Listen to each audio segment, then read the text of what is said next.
द्रौपदी को गोविंद की याद आई। द्रौपदी को तब गोविंद की याद आई और भगवान को पुकारा, अरे गोविंद, कन्हैया आप मेरे भाई हो और एक बाण की रक्षा यदि भाई ना कर पाया ना तो कोई नहीं बचा पाएगा। द्रौपदी उस समय बिल्कुल असहाय हो गई। साड़ी का अंतिम हिस्सा पल्लू बचा हुआ था।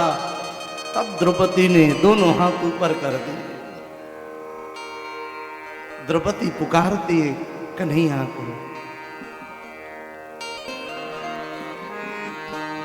तुम बिन लाज गरीब की जय हो, कौन रखे घनश्याम हो। तुम बिन लाज गरीब की जय हो, कौन रखे घनश्याम। तुम बिन लाज गरीब के कौन रचे घनश्याम। तुम बिन लाज गरीब की जय हो, कौन रखे घनश्याम। निर्बल के बल तुम हो मुरारी, निर्बल के बल तुम हो मुरारी। सबके समारे काम हो। तुम बिन लाज गरीब की जय हो, कौन रखे घनश्याम। तुझ बिन लाज गरीब के कौन रखे घनश्याम। राधे राधे।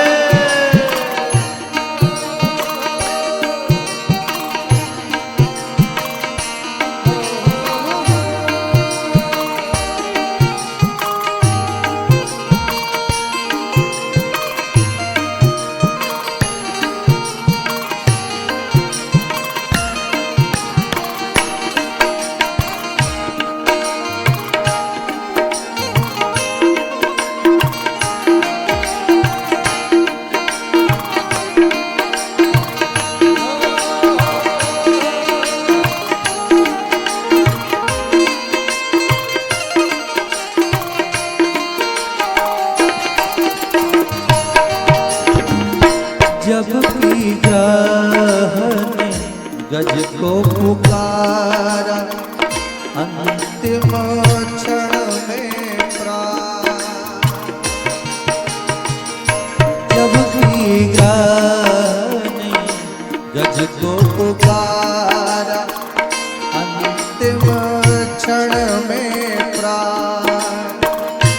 तब गज ने किया ध्यान प्रभु का, तब गज ने किया ध्यान प्रभु का। तब गज ने किया ध्यान प्रभु का। आए आधे नाम हो। तुम बिन लाज गरीब की जय हो, कौन करे घनश्याम। तुम बिन लाज गरीब के कौन रखे घनश्याम।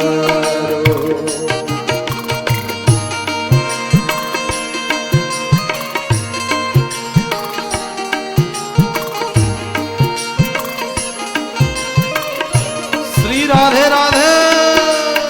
राधे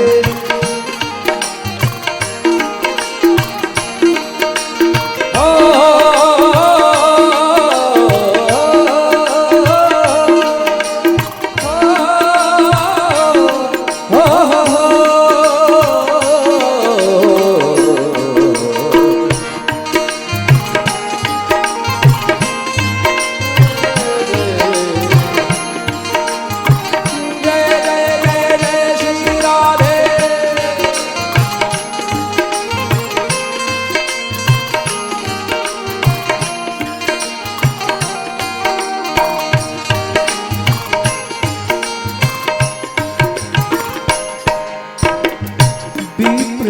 सुदामा द्वार जो आए जाओ दौड़े रंगे पाँव।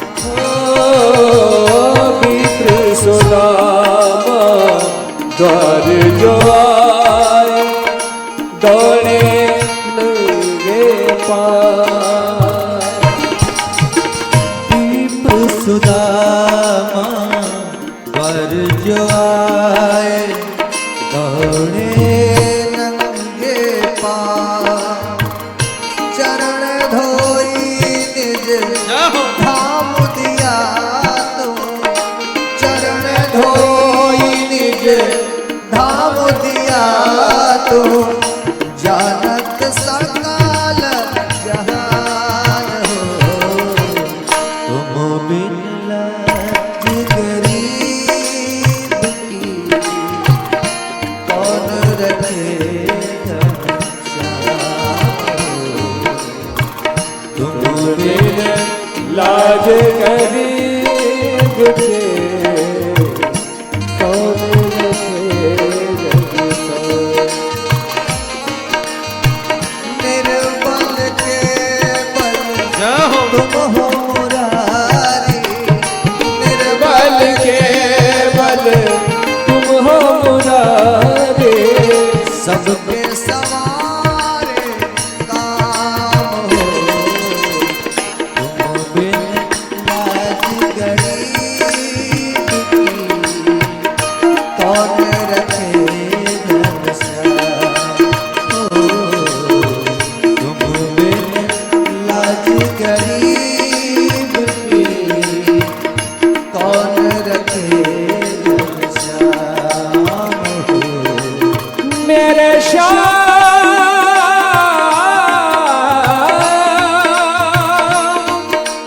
मेरे श्याम।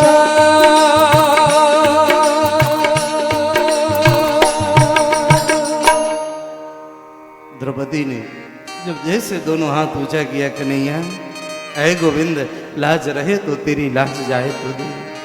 द्रौपदी को हाथ ऊंचा करने में देर लगी, कन्हैया को आने में देर नहीं लगी।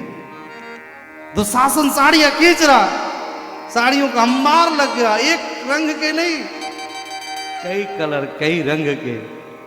दुशासन भी समझ नहीं पाया कि ये आया कहां से। द्रौपदी ने जब ऊपर देखा, श्याम सुंदर खड़े हैं। श्याम सुंदर की आंखों में आंसू, बहन की प्रतिष्ठा जो बचाई है।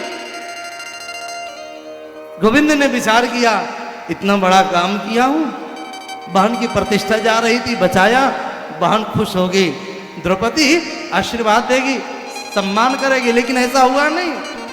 द्रौपदी ने फटकार लगा दिया, कन्हैया वापस चले जाओ। क्यों आया? नहीं चाहिए तेरी मदद। द्रौपदी अब ऐसा क्यों बोल रही हो? कौन सी भूल हो गई मुझसे? द्रौपदी कहती है, कान्हा इतनी देर करके आया? आप भगवान हो, आप परमात्मा हो, आप चाहते तो ये नौबत ही ना आती। आप चाह देते तो मेरे पांचों पति ये जुआ में हारते ही नहीं। अगर आप चाहते तो मेरे पांचों पति जुआ में जीत जाते तो ना मेरा वस्त्रहरण होता, मुझे इतनी तकलीफ ना होती।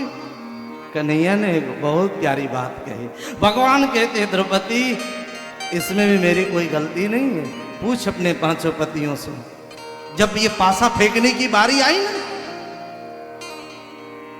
तो दुष्ट दुर्योधन ने कहा कि मेरी तरफ से मेरा पासा मेरा मामा शकुनी फेंकेगा। उस दुर्योधन को अपने मामा शकुनी के ऊपर पूरा भरोसा था। उस द्रौपदी अपने पांचों पतियों में से एक किसी ने भी ये कहा, कहे दुर्योधन जब तेरी तरफ से तेरी पासा मामा शकुनी फेंकेगा तो मेरी तरफ से मेरा पासा मेरा कन्हैया फेंकेगा। एक बार यदि कह दिए होते द्रौपदी, तब मैं देखता कौन हरा सकता था तेरे पांचों पतियों। मैं तो इंतजार करता रह गया कि पांचों में से एक भाई भी बोलते कि मेरी तरफ से मेरा कान्हा पासा फेंकेगा। इन पांचों को मेरे ऊपर विश्वास ही न था। फिर मेरी भूल कैसे हुई? द्रौपदी उसको भगवान आश्वासन देते, बहन ये द्रौपदी को कन्हैया ने जो वस्त्र बढ़ाया ना, इसके पीछे भी कारण है। जिस समय भगवान श्री कृष्ण राजसु यज्ञ कर रहे थे, सुदर्शन चक्र से इनकी उंगली कट गई। उस समय द्रौपदी यज्ञ पर बैठी थी, द्रौपदी ने अपनी रेशमी वस्त्र फाड़े और कन्हैया को बांध दिया। कन्हैया ने उस समय वचन दिया था, बहन एक एक धागे के बराबर बदले में हजार हजार साड़ियां प्रदान करूंगा। कुछ संत कहते हैं कि एक बार एक महात्मा गंगा जी में स्नान कर रहे थे, स्नान करते समय उनकी लंगोट दह गई। वो बेचारे महात्मा छाती भर पानी में तब से खड़े थे, वस्त्र का इंतजार कर रहे थे, बाहर कैसे निकलो। द्रौपदी उधर से निकलती है, द्रौपदी समझ गई बहुत देर से महात्मा खड़े हैं, लग रहा है इनकी प्रतिष्ठा चली जा रही है। द्रौपदी अपने आंचल को फाड़ करके दूर से गंगा जी में दहवाती है। वो किनारे से बह जाता, महात्मा जी पकड़ना चाहते, नहीं पकड़ा। फिर दूसरी साड़ी की पल्लू फाड़ी, उसको भी बहवाई, वो भी महात्मा के हाथों में नहीं आया। आधी से ज्यादा साड़ी फेंक करके द्रौपदी ने दहवा दिया। तब जाकर एक साड़ी का टुकड़ा उस महात्मा के हाथ में आया। लंगोट लगाकर बाहर निकल करके उस महात्मा ने आशीर्वाद दे दिया, अरे बेटी तूने आज मेरी प्रतिष्ठा बचाई है, आज तूने मेरी इज्जत बचाई है, भगवान एक दिन तेरी भी प्रतिष्ठा को जरूर बचाएंगे। इसलिए अगर किसी का आप मदद कर रहे हो, आप किसी की सहायता कर रहे हो, तो भगवान देख रहे हैं। ठाकुर जी जरूर उसके बदले आपने थोड़ा किया तो बहुत ज्यादा करेंगे। भगवान श्री कृष्ण के चरणों का स्मरण करते हुए पितामह विष्णु ने प्राण त्यागे, उनका अंतिम संस्कार हुआ। उसके बाद भगवान द्वारिका से अब पधारे। हस्तिनापुर से भगवान द्वारिका आ गए और बड़े आनंद के साथ द्वारिका वासियों ने गोविंद का भव्य स्वागत करी। समय बीता, परीक्षित जी महाराज का जन्म हुआ। परीक्षित जी की भविष्यवाणी